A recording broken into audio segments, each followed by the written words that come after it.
জগৎকে আশ্রয় করে আছে। অর্থাৎ ধর্মের বাইরে কিন্তু কিছু নেই। কারণ ঠাকুরও তাই বললেন যে ধর্মই কিন্তু শিক্ষা কেন্দ্র, ধর্মই আনে উন্নতি, ধর্মাচরণ এনে থাকে সৃষ্ট সুন্দর পরিণতি। তা আমরা ধর্মের মধ্য দিয়েই কিন্তু একজন পরিপূর্ণ মানুষ হতে পারি, এছাড়া কিন্তু আমরা একজন পরিপূর্ণ মানুষ হতে পারি না। কারণ আমাদের পার্থক্য কিন্তু এই জায়গায়, পার্থক্যটুকু এই জায়গায় যে আসলে আমরা যদি ধর্মের দিকে অর্থাৎ ভগবানের দিকে যদি ধাবিত হই, তাহলে কিন্তু আমরা মানুষ বলে পরিগণিত হই। কারণ দেখা যায় যে আসলে আমাদের বাইরে এই সৃষ্টির জগতে অনেক আরও কিন্তু জীব রয়েছে। তারাও কী করে? তারাও আহার করে, নিদ্রা যায়, সন্তানাদি জন্ম দেয়। আমরাও কিন্তু ঠিক একই কাজ করি, কিন্তু পার্থক্যটা কোথায়? আসলে মানুষের বাইরে যতগুলো জীব আছে তারা কিন্তু ধর্ম বস্তুটা কি তারা কিন্তু সেটা জানে না। ভালো বা মন্দের বিচার কিন্তু তাদের মধ্যে নেই। একমাত্র ভালো মন্দের বিচার বা ধর্মের যে বিচার, সেই বিচারটুকু কিন্তু একমাত্র মানুষের মধ্যেই আছে। তাই এই মানুষকে দুর্লভ জনম বলা হয়। শুধু ভক্ত সজ্জন, আসলে আমরা ধর্ম কেন করব? কারণ ধর্ম না করলে কি হবে? আমাদের বারবার এই ধরাধামে আসতে হবে। তাই যখন আমরা মায়ের গর্ভে যখন ছিলাম, সেই সপ্তম মাসে যখন আমাদের কি হয়? জীবের চেতনা হয়। জীবের চেতনা যখন হয় তখন কিন্তু ভগবান সেখানে কি গুরুরূপেই কিন্তু দর্শন দেন। আর যখনই দর্শন দেন, যখন আমাদের সামনে ভগবান গুরুরূপে দাঁড়িয়ে থাকেন, ঠিক সেই মুহূর্তে কিন্তু আমাদের সেই সহস্র সহস্র জনমে যে পূর্ব জনম যে ছিল, সেই জনমগুলো কিন্তু আমাদের মনে পড়ে যায়। আর যখনই মনে পড়ে যায় তখনই কিন্তু আমরা ভগবানের কাছে প্রার্থনা করি যে হে প্রভু, হে গুরুদেব, আমি ওই মায়ার জগতে, ওই যন্ত্রণাময় পৃথিবীতে আমি যাব না, আমি যাব না।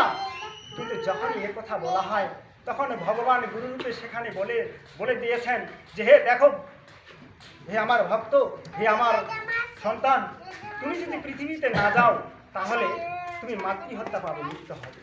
আর মাতৃহত্যা পাবে লিপ্ত হলে তোমাকে ওই নরকে যেতে হবে। আর নরকে গেলে সেখানে তো আরও অনেক যন্ত্রণা।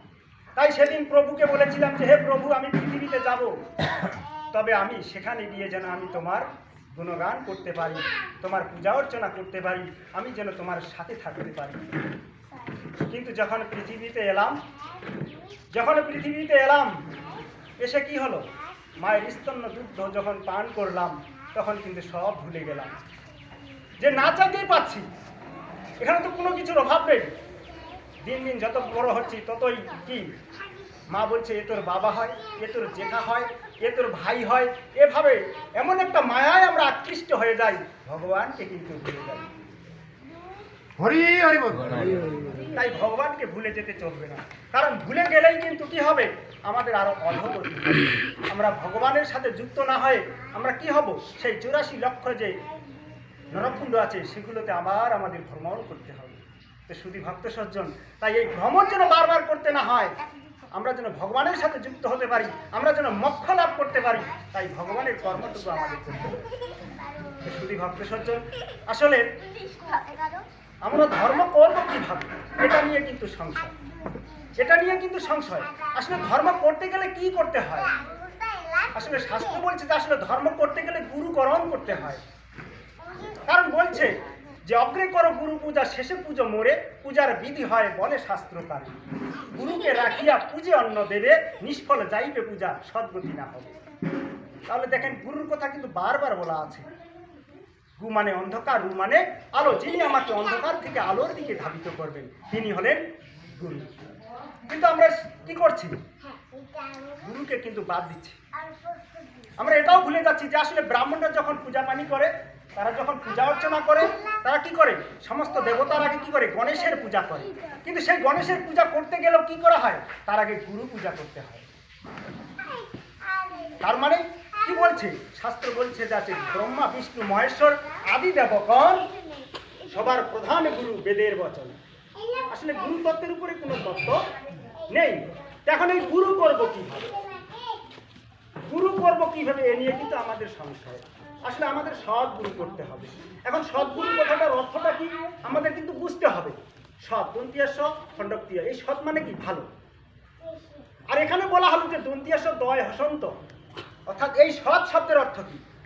এই সৎ শব্দের অর্থ বলা হলো যে আসলে যার মধ্যে শ্রী, যশ, ঐশ্বর্য, বীর্য, জ্ঞান এবং বৈরাগ্য এই 6টি গুণ থাকবে, তিনি হলেন সৎ। দেখুন এখানে আরো কিছু বিষয় আছে, যেমন আমরা বলি আমাদের হিন্দু ধর্মের মধ্যে সনাতন ধর্মাবলম্বী যারা আছি, আমরা অনেক সময় অনেকভাবে যারা বিধর্মী আছে তারা কিন্তু আমাদেরকে কি করে, অনেকভাবে আক্রমণ করে, বলে তোমাদের হিন্দু শাস্ত্রে এত ভগবান, আমাদের তো আল্লাহ একজন।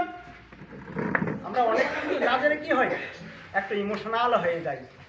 ঠিক তেমনই করে আমাদের জানতে হবে যে আসলে ঈশ্বর বলতে একজন, যিনি নিরাকার, যিনি পরম ব্রহ্ম, তিনি হলেন ঈশ্বর।